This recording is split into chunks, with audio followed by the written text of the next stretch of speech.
Hi, everyone, and good afternoon or good morning, depending on what time zone you're in.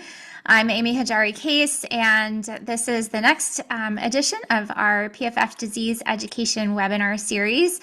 I am very excited today to welcome Dr. Anna Gersten to talk about managing breathlessness and anxiety in ILD. Before we get started and before I formally introduce Dr. Gersten, I just want to go over a couple of housekeeping items.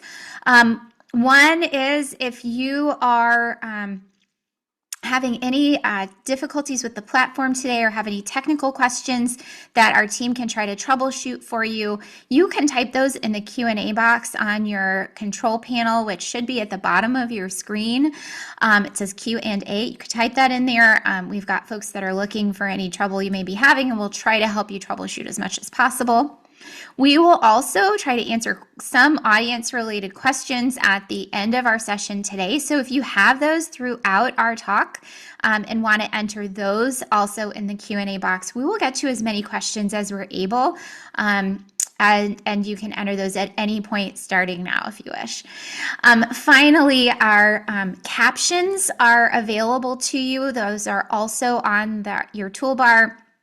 There's a little box that says CC and show captions. You can click that on, and if that would help you at all to show the captioning during our session today. Finally, we will have this recorded and posted shortly after we're done here today. And that will be sent out to those of you who registered, whether you could attend live or not. All right, so before we go any further, I want to introduce Dr. Anna Gersten. She's a dual fellowship trained and board certified in pulmonary medicine and palliative care medicine. She's a member of the Johns Hopkins interstitial lung disease team and also practices palliative medicine. She's dedicated her career to improving quality of life in patients with pulmonary fibrosis. She leads an interdisciplinary breathlessness clinic that she developed to meet the supportive care and symptom management needs of patients with pulmonary fibrosis. Her research focuses on understanding the palliative care needs in patients with pulmonary fibrosis and studying novel approaches to address these currently unmet needs. Dr. Gersten has spoken nationally and internationally about her research and the role of palliative care in pulmonary fibrosis. So welcome, Dr. Gersten. Thank you so much for being with us today. Hi, everyone. Thank you so much for having me. It's such a pleasure to be here today. I will start with just a very quick medical disclaimer. So I'll just give everyone about 10 seconds to kind of read through this quickly. Okay. So I am hoping that today we can talk about five of the most common symptoms that people experience with ILD and share a little bit of kind of some tools and ways in which we can hopefully help you learn to manage these symptoms a little bit more easily. So we're going to start with talking about breathlessness. Now, we use a lot of different terms for the exact same thing.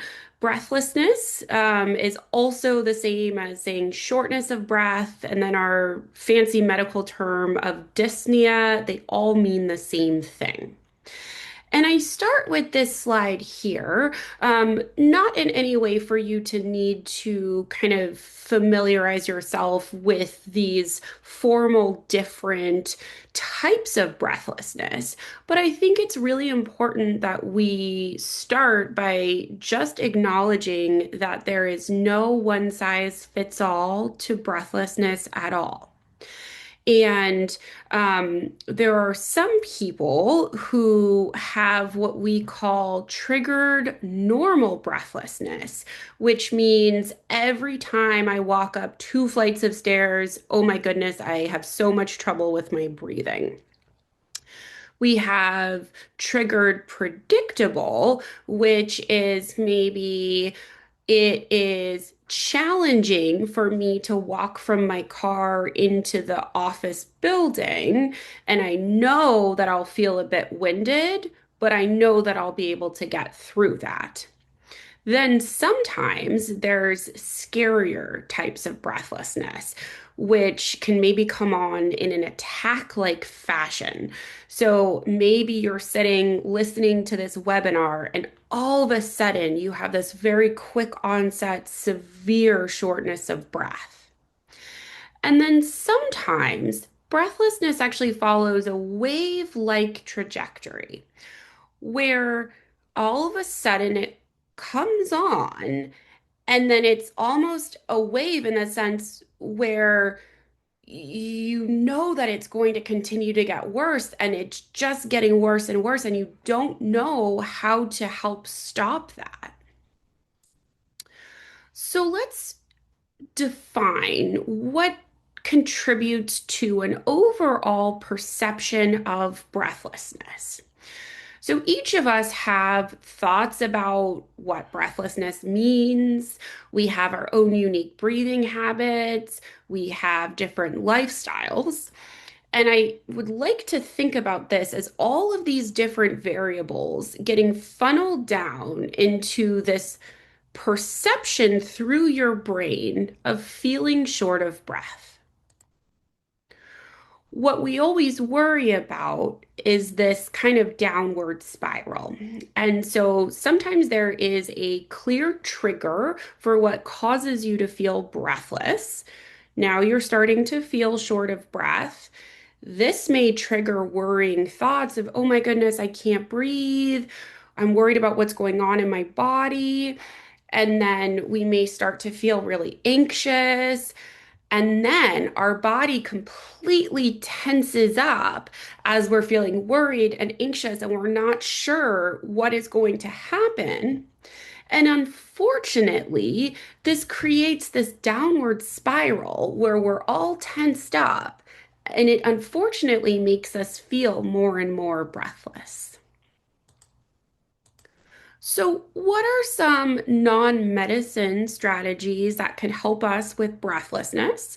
Pulmonary rehab, you will see on probably 50% of my slides today because I feel so strongly that it is, for most people, the absolute single best intervention to help with symptoms. There are some breathing techniques that we will review together in future slides. Chest wall vibration can come in a variety of different forms. Sometimes we use like an actual vest, or sometimes we do manual chest percussion. There's a bunch of different techniques, which we'll also talk about in a future slide. Stress reduction in general will be a theme for many of my slides. And then acupuncture can actually be really helpful, when done by an experienced professional. And supplemental nutrition helps us with actually maintaining our muscles such that we have less trouble when there is some compromise to our breathing. So, what I mean by that is our muscles are strong and able to help us compensate for what may be going on in our lungs. So I always want us to really try, despite this being really difficult, to avoid what I call the deconditioning spiral. So what this means is we may have something going on in our lungs, and that something is causing us to feel really short of breath when we try to exert ourselves. A natural human response may be to say, oh my goodness, this feels terrible. I don't want to keep doing this. I'm going to avoid exercise. So sometimes that means that someone kind of, really just stays in one place so that they don't have to feel that feeling of shortness of breath. Unfortunately, that actually leads to a lot of physical deconditioning, which unfortunately then makes us more short of breath with less activity. And then we can be even further avoidant of activities to the point where it might be hard for us to do what we call activities of daily living or ADLs. And those are simple things like being able to get dressed ourselves, being able to go to the bathroom ourselves. So, why is exercise so very important? So, if we start at the top and we say, we're going to kind of figure out a strategy to increase our physical activity, our muscles themselves get much stronger. The muscle tissues help us to actually use oxygen more efficiently. The everyday tasks become much easier because our body is in a better shape.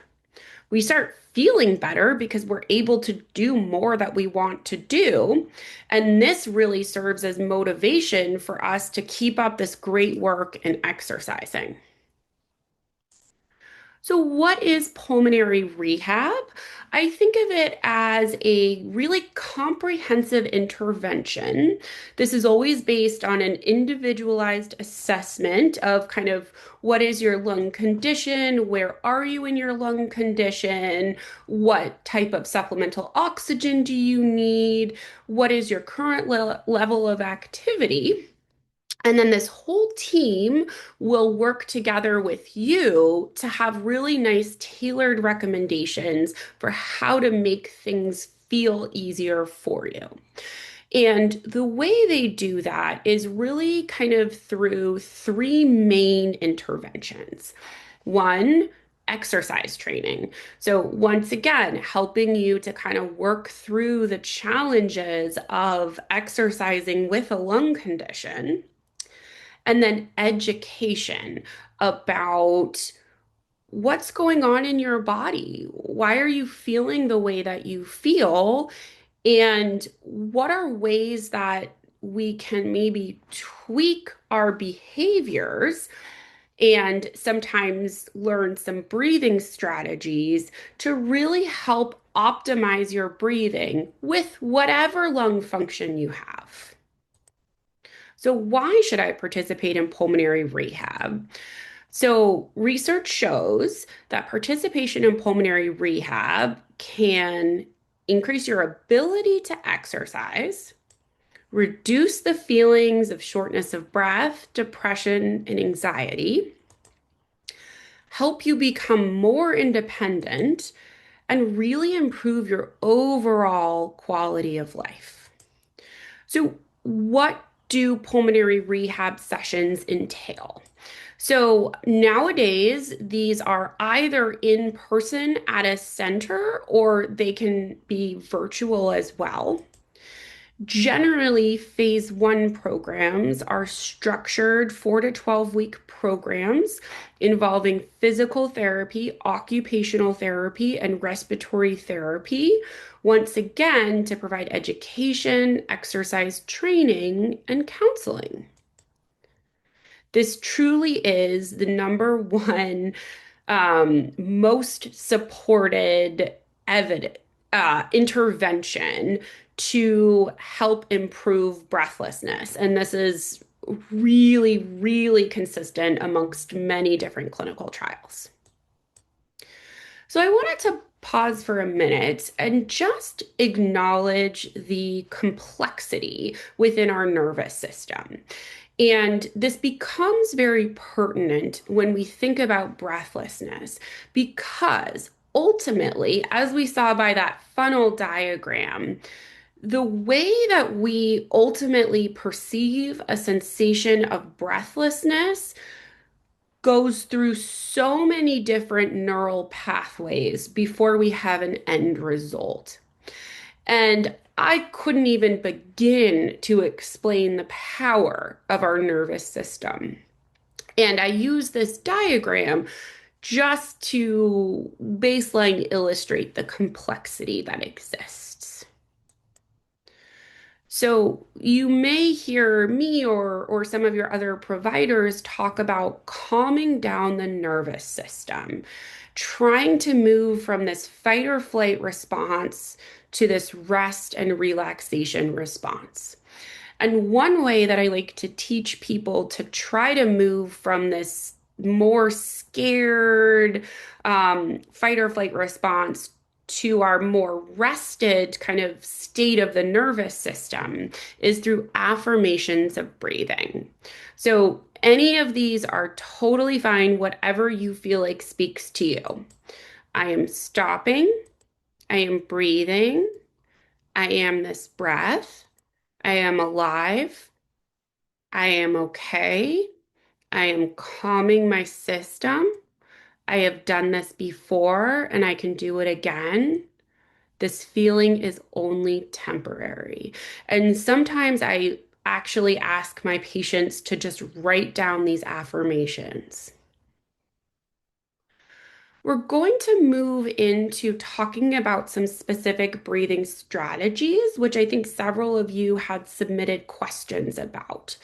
So, my favorite breathing strategy is something called breathing control. And the idea here is that when we breathe, the only big muscle that should be doing the work of breathing is your diaphragm. And so, as you're taking a breath in, there's this negative pressure system where your diaphragm actually moves down as the air is coming into your lungs. And then the diaphragm subsequently relaxes as you let the air come out of your body. Now, here to the right on this diagram, you can see all these extra muscles that we sometimes use when we're feeling panicked, when we're tense, when we're in that fight or flight response. And the idea of breathing control is to forget these extra muscles, let them totally relax, no matter how panicked you might feel. It will always help to just close your eyes and then really the only thing I want you to envision is the diaphragm as you take a deep breath in, it's going down, the air is filling your lungs. Now we're going to go ahead and relax our diaphragm. The air naturally comes out. Another breathing technique that I like and that many people find helpful is breathing a rectangle. And so here we want to have the longer side of our rectangle be focused on our breathing out. And then the shorter side is actually our breath in. And what some people find helpful is literally just to take a sheet of paper and write out your rectangle. So the first part is as we're breathing out, we let all of our air out. Then we take a deep breath in. Now, once again, we take more time to let all of that air come out. We take another deep breath in, and then we repeat the cycle. I always think it's helpful to understand what I call the three F's of recovery breathing. So let's say that you have just walked up 2 flights of stairs and you are just feeling so worried, anxious, you absolutely cannot catch your breath. This is when I want you to think of these three F's. So, number one is a fan. So, as simple as a $2 little fan from CVS, anything works. There's little receptors inside of your nose, and just that flow of cool air can actually help dramatically to relieve shortness of breath. And then the forward lean position, or you can say flop. The idea here is that you're actually relaxing your shoulders. So, once again, we're not using all those accessory muscles to help us breathe. And you're just gently leaning forward, just trying to relax your body. sorry. This next step is focus. Once again, we want to have the longer time period as we are getting that air out of our system. And then the shorter time period is when we're taking a breath in. Um, in people who have different types of lung conditions, like some of the obstructive lung diseases, like COPD or asthma, it can help to breathe through pursed lips if you've heard that mentioned before. All right, so what if you need oxygen? Amazing. Look at how good Chloe looks here. I once again recognize how challenging it can be and how different it can feel. And then I just always say, if you just Google photos of Chloe, I would die to look like her. She's so beautiful and she's so glamorous. Um, the other things to remember are the actual flow of oxygen itself, similar to the way that a fan works, will help relieve breathlessness. We don't want your oxygen levels to get low. And so we do want you to somewhat frequently check what your actual oxygen levels are with the little finger probe or one on the ear, just to make sure that you're on the right amount of supplemental oxygen. And then there are many different devices that can deliver oxygen. And so I definitely encourage you to work with your team on getting the best device for your needs. And I always recommend adding humidification. So, a breathlessness crisis is a really hard situation to be in. And what happens is once again, we are in this downward spiral of breathlessness and we're feeling horribly breathless. We are feeling panicked. Now there's uncertainty about, do I need to go to the hospital? Should I call 911? What should I do? And then we have this fear, anxiety, activity avoidance. And so, what I will show you in the next slide is my advice if this happens. So, I love a breathlessness action plan. There's many different ways to do this. The way I'm showing you here is through one mnemonic, comfort. And these are always individualized, and I highly encourage you to ask your providers to make one of these with you. Um, but I know that there were some questions about this as well. So the first step, the C, that is for the patient to call however they need to, send a text message, ring a bell, call whoever they need to make sure that they're getting support. And then their job is to really work on calming themselves. Whoever is coming to assist that person is going to be academic. They're going to put on the pulse oximeter, see, okay, what is this person's heart rate? What is their oxygen number? And then M is if you have a medication that was prescribed for you, that would be a good time to say, okay, our pulse rate's okay, my oxygen number's okay. Let me try a medicine to see if this would be helpful. Once again, I want everyone to have a fan with them just for situations like this. And then oxygen. So we've already checked what our oxygen numbers are. Even if our oxygen numbers are okay, but we just feel like we need a little bit of added extra flow, great. Sometimes people use what we call non-invasive ventilation, which is like those pressure masks. We also call them CPAP or BiPAP. Sometimes we do prescribe those for people to use at home when they're really in kind of a crisis situation. And then our reassure, and relaxation.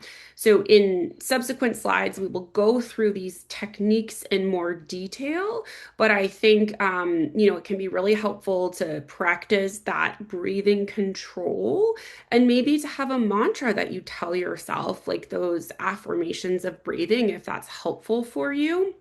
And then T, take your time. So even if we're going to end up needing to call 911, we want to make sure that we are trying everything else, troubleshooting, making sure that the oxygen cannula is actually connected to the concentrator, trying not to panic, but instead gather all the information, and then we can make a decision about what you need to do next. So I mentioned within the breathlessness action plan that we do have some medicines that can help relieve shortness of breath. So opioids really are the medicine that's probably most effective, purely to treat the symptom of shortness of breath. Um, these, are actually dosed in lower dosages than what we would use for treatment of pain. And sometimes, if people are really benefiting from use of kind of as needed opioid medicines, we try to transition to an extended release formulation. Benzodiazepines, those are lorazepam or Ativan. Um, they can help when it is really anxiety that's actually driving the breathlessness. And then sometimes we do steroids. Sometimes, if you tend to have a productive cough, and sometimes it feels like mucus is getting stuck, we'll talk about this a little bit more, but giving medicines that can help unstick that mucus and allow you to easily cough it up can help you to feel less short of breath. So we'll move towards talking about anxiety. And I really like this iceberg analogy because what we see above water is anxiety. What exists below water is very, very challenging for the average person to understand and be able to kind of tease out. And some of the things that may be contributing to a person feeling anxious are increased dependence on others, need for supplemental oxygen, need for new medications, consideration for lung transplant, uncertainty about the future, financial stress, social isolation, breathlessness, decreased appetite, fatigue, and cough. And for me, really, the initial kind of treatment for anxiety is to start with doing some talk therapy. Oftentimes, it's cognitive behavioral therapy that can be most effective. Learning some relaxation techniques, utilizing the breathing strategies, and once again, considering enrollment in pulmonary rehab. Now, I'm going to show you all a picture. Here we are. If you are similar to me, I feel anxious just looking at this picture. I can envision myself in New York City trying to drive through this mess. And so I encourage you to ask yourselves, is my mind full of all of these worries and fears? Or can I be mindful? And I'll share with you a quote that I think can kind of help to explain what mindfulness is. The moment one gives close attention to anything, even a blade of grass, it becomes a mysterious, awesome, indescribably magnificent world in itself by Henry Miller. And so when we think of mindfulness, there's a bunch of different strategies. I will start with a strategy that I actually think is very helpful called progressive muscle relaxation. And sometimes people start at the top of the body, sometimes people start at the bottom. To kind of illustrate for you all, I have this diagram here which starts at the top. And what you do throughout each muscle group as you're moving down from the top of your head to the bottom of your feet is you start by tensing, tightening, squeezing your muscles together as tightly as you can for a full 10 seconds. Then releasing the muscles, allowing your body to completely relax, and just acknowledging the heaviness that has happened as you've only spent 10 seconds tightening up that muscle group. And what I encourage you to do is really practice this progressive muscle relaxation from the top of your head to the bottom of your feet.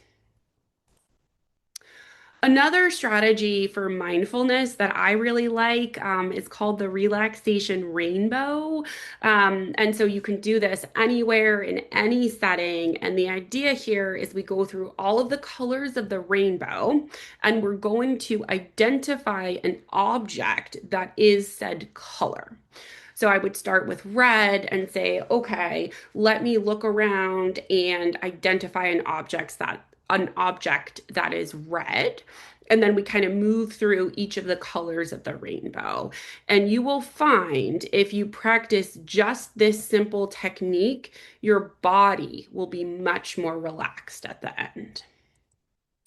I also love imagery meditation. I actually use it in my patients in the ICU all of the time.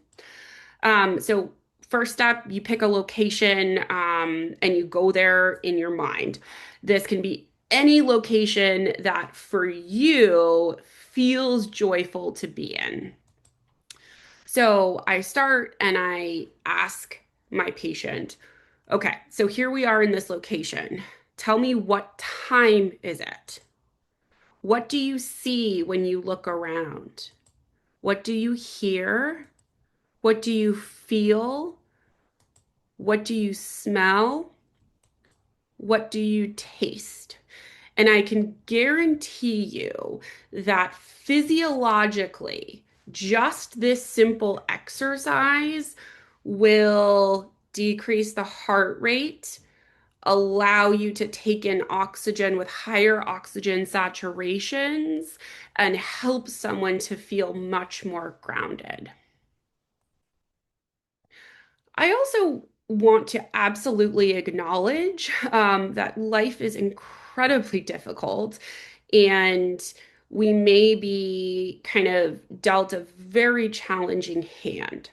And I show you this picture here because it does take tremendous strength for a human to move from this really dark, stressful place into creating this more rose-colored viewpoint, even if the actual circumstances haven't changed or even gotten worse. And this concept is resilience. Sometimes, if we do all of the other non-medicine strategies to treat anxiety and someone still feels anxious, that's a good time to try medicines. I usually start with the SSRI medicines. Buspirone is a good one as well. And then sometimes, if we're really kind of having almost panic attacks, that's when the benzodiazepine medicines may be helpful. So we'll move on to talking about cough. And in particular, in people with interstitial lung disease, if we look at where cough comes from, there's a bunch of different etiologies, and they may all be contributing at the same time. So I'll just review these quickly just to make sure that we once again highlight the complexity that exists in the underlying pathophysiology of this symptom. So sometimes within the brain, we have an increased sensitivity to the cough reflex. Sometimes we have postnasal drip that goes into your pharynx or the back of your throat. Sometimes there is irritation of the nasal cavity, maybe because of the oxygen that you're using, or possibly because of seasonal allergies. Now, that postnasal drip can cause a lot of irritation within the larynx itself. And then sometimes, because of increased inflammation, there can be mucus buildup within all of the different parts of your air tubes. Um, Sometimes we have scar tissue or fibrosis, and that itself can trigger this cough reflex. Um, when we have flattening or irritation of that big breathing muscle, the diaphragm, that can cause cough. With time, that scar tissue or that fibrosis can further irritate the nerve endings, making it such that it's more easy for your body to trigger the cough reflex. And then, certainly, if we have untreated gastroesophageal reflux of stomach acid coming up, that can also cause a cough. And so, general strategies to improve cough. If we have mucus getting stuck in the lungs or in the airways, we want to help it to come out. Sometimes that requires cough assist devices, which are usually used more in kind of like neuromuscular weakness, but sometimes can be helpful with pulmonary fibrosis. And then I'll mention this in the next slide, but speech and language pathologists can do a lot more investigation to see if food or drink is going down the wrong pipe and that's causing some issues. And then simple things like hot tea or oral lozenges can help significantly with cough. When in doubt, if you're having cough as a real primary symptom, it's always helpful to see a speech and language pathologist. Sometimes, when all else fails, we talk about medicines. This is a big list here. You don't need to remember all of them. None of these are necessarily fixing the root cause of the cough, they are just helping with symptom management. And then once again, if it is mucus getting stuck that's causing the issue, I sometimes use something that I call airway clearance, which is kind of a routine that you can use with your nebulizer solutions that is intended to help you to expectorate or rid your body of the mucus that might be getting stuck. And then sometimes a short course of antibiotics may be needed. Decreased appetite. So once again, I want to use the iceberg analogy because I think it's important that above the surface of the water, what we may see is a decreased appetite, weight loss. What we don't necessarily see is that you may have such a high metabolic demand to breathe. You might feel much more breathless after eating. You may not be moving around so much, so you're not getting those hunger cues that you're used to. There may be actual inflammation in your lungs that's triggering this symptom. And it could be a side effect from many of the medications, including the antifibrotics. So, tips to kind of optimize nutrition if you're feeling like you have a decreased appetite. Trying to eat really nutrient dense foods, sweet potatoes, avocados are wonderful.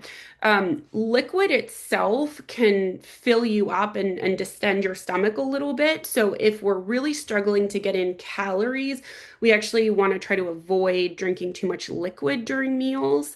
And then sometimes just doing 5 to 6 smaller meals over the course of the day can be really helpful. And then sometimes, meeting with a dietitian or a nutritionist to talk about tips and tricks and strategies can be really helpful. And I'll end just by talking a little bit about fatigue.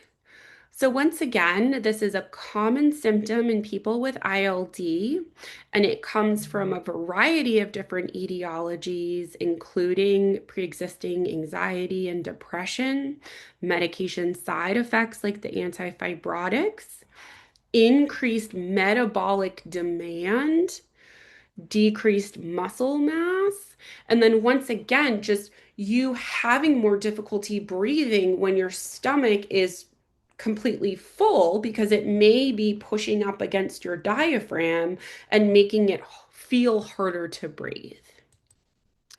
Strategies to improve fatigue include exercise, pulmonary rehab, increased nutrition, talk therapy or cognitive behavioral therapy. Rarely, but sometimes we use medications. These are generally steroids or, in rare circumstances, some of the stimulant medicines like methylphenidate or modafinil. And then I just want to make sure that everyone is aware palliative care is a beautiful field of medicine that is aimed at improving quality of life. And I think it sometimes gets a bad rep.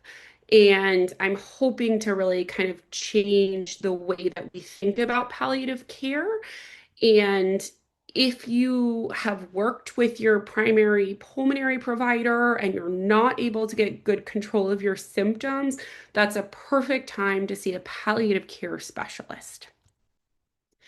And I always say at the end of the day, whatever is happening in your body and your mind, and however panicked you feel, I want you to remember that we can always tell ourselves that right now it's one breath at a time. We are focusing all of our energy on that one breath and then the next breath. And I would love to open it up for questions. Dr. Gersten, thank you so much. That was just really great information. I learn something every time I hear you speak. So I really, I will be taking, I think, some of these techniques in terms of trying to break some of the anxiety and breathlessness cycle to my clinics as best I can to try to help people learn ways to calm their nervous systems and help with some of these symptoms when when we might have a medication plan, but it takes too long, I think, for the moment, right? Sometimes. And I will also say that I personally, in my family, we also use the relaxation the sequential relaxation technique, particularly at bedtime when it's hard sometimes to quiet the mind and calm down. So I can speak from personal experience that that's a really helpful technique for not just for this type of thing, but for the rest of us too. I will go ahead and start asking a few questions. One question that comes up that's relevant for everyone that I will answer quickly is that we do have the slides in PDF form. If you will go to your toolbar and the chat function there, they are available for you to download in PDF. You can print them out, save them, print them out, make notes, however you like. So those are available to you now, and go ahead and download them before the end of our session if you would like to have them. Dr. Gersten, we have a lot of questions about cough. Let me start there because cough is a really humbling thing to try to help somebody with as a pulmonologist. And it is a challenging thing. And that's what I tell my patients frequently. And it's definitely an evidence by the questions that we're getting. Cough can certainly complicate breathlessness. And so it seems to me that there are some things that you are bringing up that could be a lot harder if someone has a disruptive cough. So the box breath or some of the other techniques. How do you counsel somebody who's really struggling with cough that complicates their breathlessness and both of those as significant issues? Such a good question. So, the first step always is to truly do a comprehensive assessment of what are the factors contributing to cough. If we have gone through and eliminated acid reflux and low oxygen levels and everything that would potentially have a specific treatment, I actually find that using gabapentin is extremely helpful with that kind of triggered cough that feels hard to get control of. It just feels like once it starts, you can't stop it. And so usually I try to start with some of the nerve medications first and see if we can somewhat desensitize that cough reflex so that people can get through specific activities without having such a bad cough.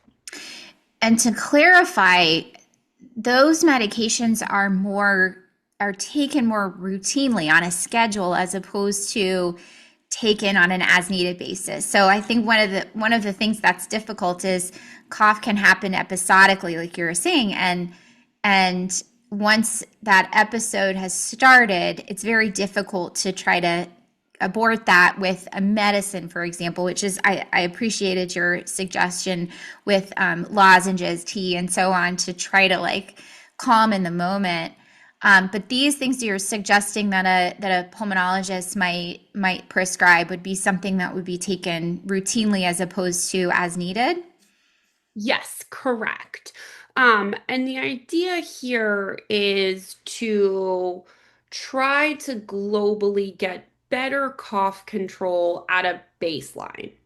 And then, even if we have little upticks in cough during certain activities or certain stressful times, we can sometimes add in the little Tessalon pearls, which can help a little bit more in kind of a more acute setting.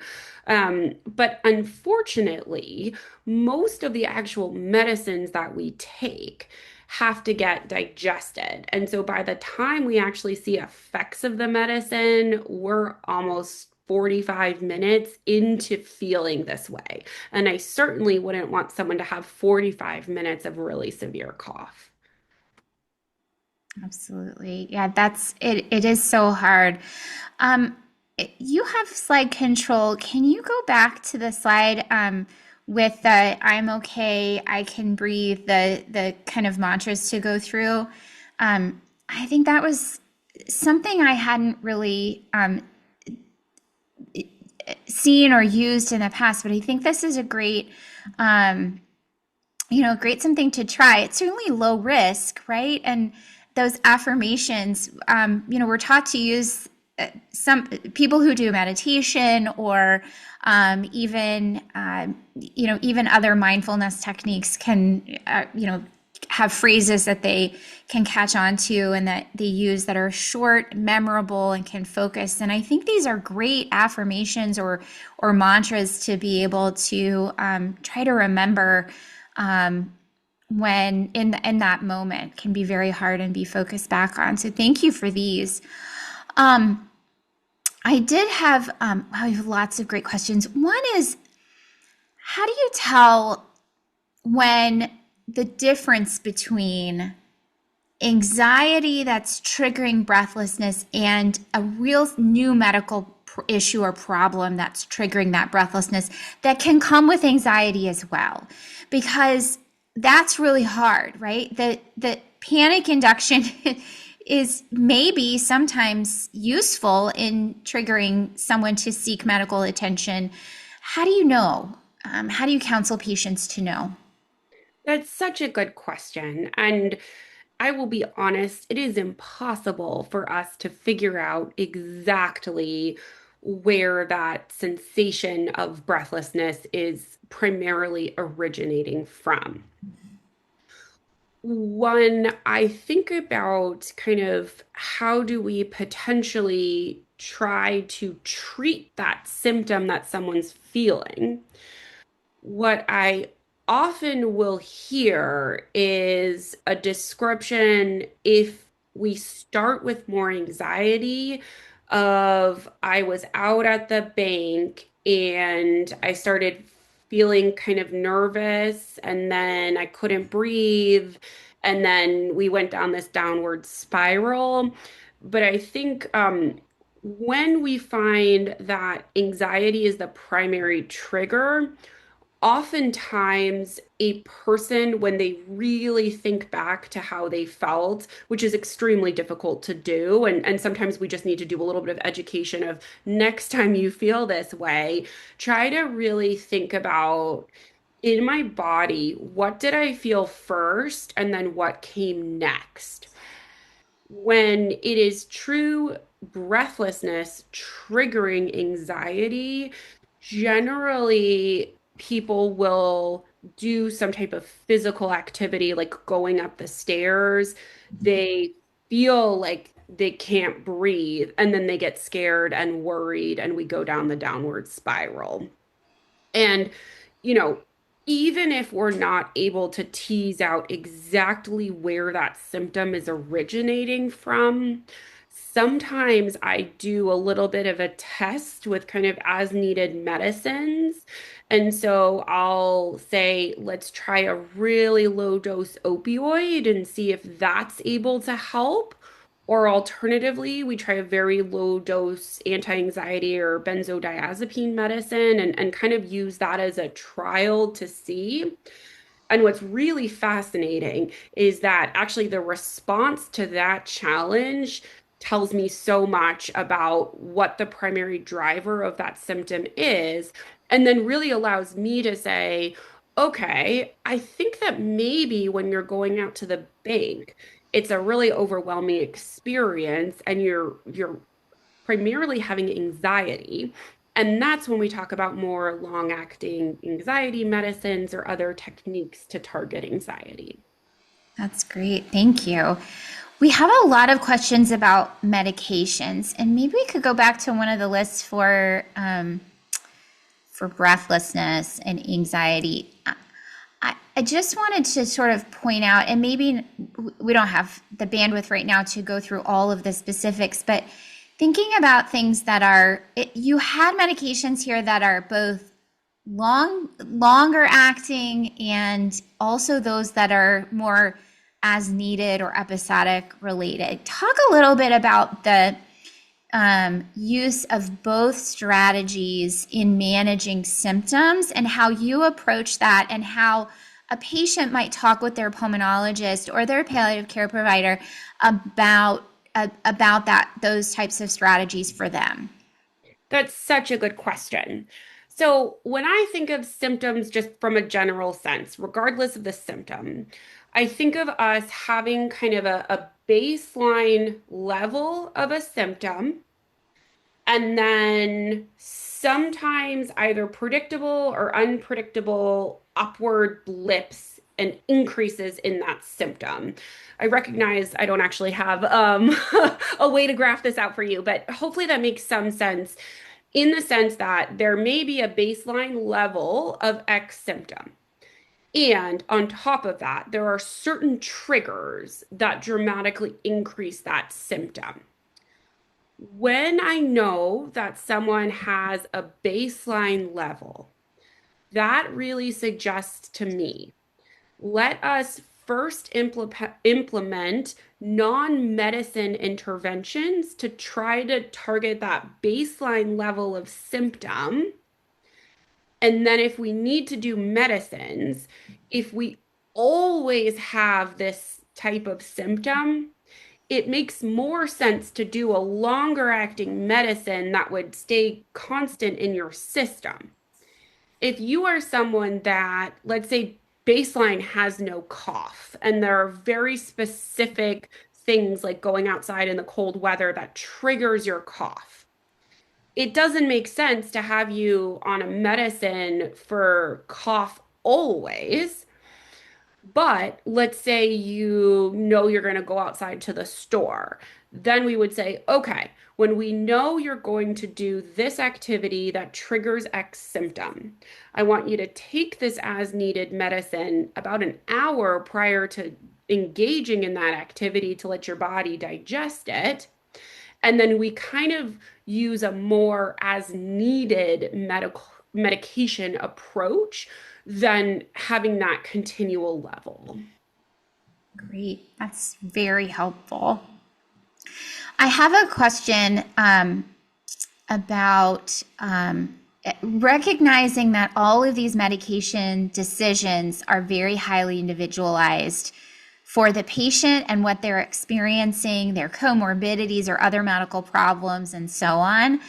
Talk a little bit about the use of opioids and benzodiazepines and how they can impact the respiratory system and what cautions might be taken to when you use those appropriately. That's a really good question. And I will add to the complexity. If you are someone who, let's say, is listed for lung transplant or you're undergoing the workup and potentially planning for a lung transplant, that even further complicates the use of the opioids and benzodiazepines. In case anyone is confused by that statement, so opioid medicines have the potential to change the way that someone experiences pain in addition to breathlessness. And so when we talk about a big surgery like a lung transplant, some of the transplant centers get nervous if you're needing those medicines pre-transplant because you may feel pain differently or in the worst case scenario, worse with this big transplant operation. So there's actually a lot of ongoing research looking into that, but I always think of that as kind of my initial kind of thought is, do we need to be concerned about the transplant process? If we take the transplant process aside for a moment, um, as true symptom management for the sensation of breathlessness, opioids are actually the only medication that truly works on the brain receptors for kind of the ultimate perception or sensation of breathlessness. And so they're very effective. There is always a concern that if the dosing is too high, it can decrease your drive to breathe and cause more issues. What I've actually found is that the side effects of opioids actually follow a very typical cascade in the sense that someone will always get some degree of mental status or thinking cognitive change that precedes having issues with respiratory suppression. And so I say that because I want that to also be reassuring to people that when we dose them appropriately and we start at very low doses, if you start to feel like your thinking is funny, we need to stop it. But if you feel like generally you are actually feeling better, you have an extremely low risk of any issues with having not a good drive to breathe. Um, and then I think you also asked about benzodiazepines for breathlessness. It's not usually my initial choice for a number of reasons. Um, it can actually, just with long-term use, cause some changes in cognition or thinking. The way that I would honestly think about the benzodiazepine medicines is it's alcohol in a pill. And so it can be helpful, and I never want to dissuade someone from using it if they need it. And I think that oftentimes, if it's a true anxiety trigger, we can do a lot of work to unpack that trigger and help with more kind of long-term anxiety management rather than necessarily needing to treat for those big anxiety spikes. That's great. That's really helpful information. I know we're right at time. I have to ask one more question. I'm sure you have an elevator pitch to answer it. Um, a clarification point of palliative care and hospice care, and what is the difference? Thank you so much for asking that. So, palliative care is really good medical care for anyone at any time in their disease trajectory. So, if you're just having a hard time, you need extra support, you need some TLC, palliative care is absolutely appropriate for you. Um, in turn, hospice, which I think of as so if we think about this big umbrella of palliative care, hospice is this tiny little bubble that exists here, which is actually an insurance model to deliver care in about the last 6 months of life in your location of choice. It is completely different from what is the big umbrella of palliative care. It is, however, certainly a very small subset of the notion of palliative care because it's a wonderful way to deliver really good, high quality palliative care to you should you be in around the last 6 months of life. Wonderful. That's a great answer and very thorough in a perfect amount of time. Dr. Rana Gersten, thank you so much for being with us. If I could ask you to flip to the last slide, thanking our sponsors, I would really appreciate it. I will thank everyone for being here today. And I look forward to seeing you all again at our next disease education webinar series meeting. And thank you to our sponsor today. Finally, if you would stay with us at the end of this webinar and give us your feedback on the session and other topics you might like to hear about, we would really appreciate that feedback. Again, thank you everyone for being here. Thank you, Dr. Gersten, and have a wonderful rest of your day.